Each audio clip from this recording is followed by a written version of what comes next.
जीत जोरदार, बहुमत छप्पर फाड़। जी हां, जो जीत गुजरात में रिकॉर्ड जीत भारतीय जनता पार्टी ने हासिल की है। 27 साल तक शासन में रहने के बाद 7वीं बार वो रिकॉर्ड जीत के साथ 99 सीटें पिछली बार 2017 में आई थी, लेकिन इस बार 156 सीटों के साथ 150 के आंकड़े के पार रिकॉर्ड जीत हासिल करती हुई भारतीय जनता पार्टी पहुंच रही है। आपको ये भी बता दें कि पहली बार 50% से ज्यादा वोट एक राज्य में बीजेपी को आए हैं और लगभग 53 से 54% वोट अभी तक के अनुमान के मुताबिक भारतीय जनता पार्टी को गए हैं। बड़े से बड़े दिग्गज आम आदमी पार्टी के उड़ गए हवा में। कांग्रेस पार्टी धराशायी हो गई है, जहां वो 77 से 17 पर सिमट गई है। लेकिन हिमाचल प्रदेश में बड़ी जीत भारतीय जनता पार्टी की मतलब एक तरह से उनके दम पर मिली है कांग्रेस पार्टी को, क्योंकि जयराम ठाकुर बुरी तरह से फ्लॉप हुए और जो लोकल मुद्दे कांग्रेस पार्टी ने हिमाचल में उठाए थे वो कारगर साबित हुए और इसी वजह से बीजेपी को वहां पर एंटी इनकम्बेंसी की मार झेलनी पड़ी है। जयराम ठाकुर ने बहरहाल रिजाइन कर दिया है और जयराम ठाकुर पर एक के बाद एक ये आरोप लग रहा था कि उन्होंने वहां पर ठीक से काम नहीं किया। भ्रष्टाचार, पेपर लीकेज, बहुत सारे ऐसे मामले थे जिनको सफल तरीके से कांग्रेस पार्टी ने उठाया।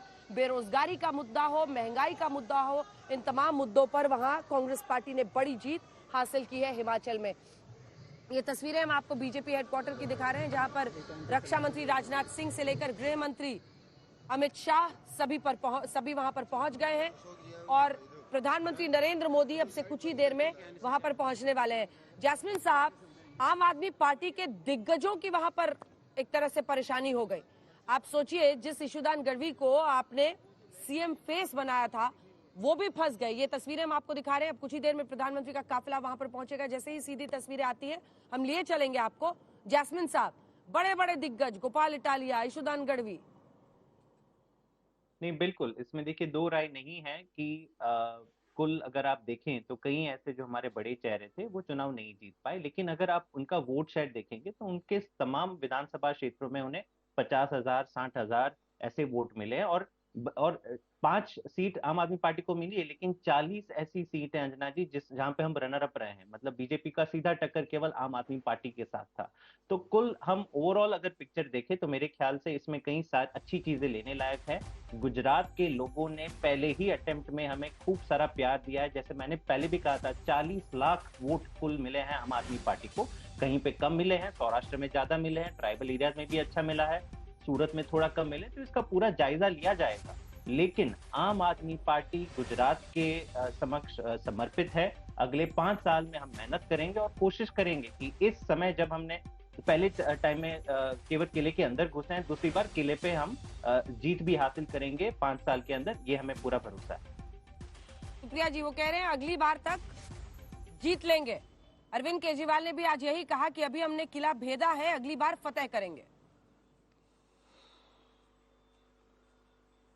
नहीं, आप ही की समिट में उन्होंने कागज पर लिखकर भविष्यवाणी करी थी। अब तो वो चुनावी भविष्यवाणी करने वाले हो गए, तो उनसे अगली भविष्यवाणी भी लिखवा लीजिएगा, क्योंकि वो भी गलत साबित हुई थी।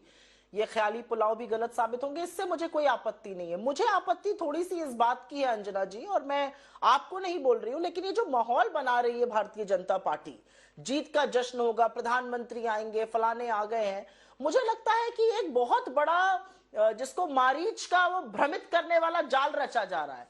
स्कोर कार्ड क्या कहता है? स्कोर कार्ड कहता है 4:1। उपचुनाव हारे, हिमाचल हारे, एमसीडी हारे, 3:1, ये स्कोर कार्ड है।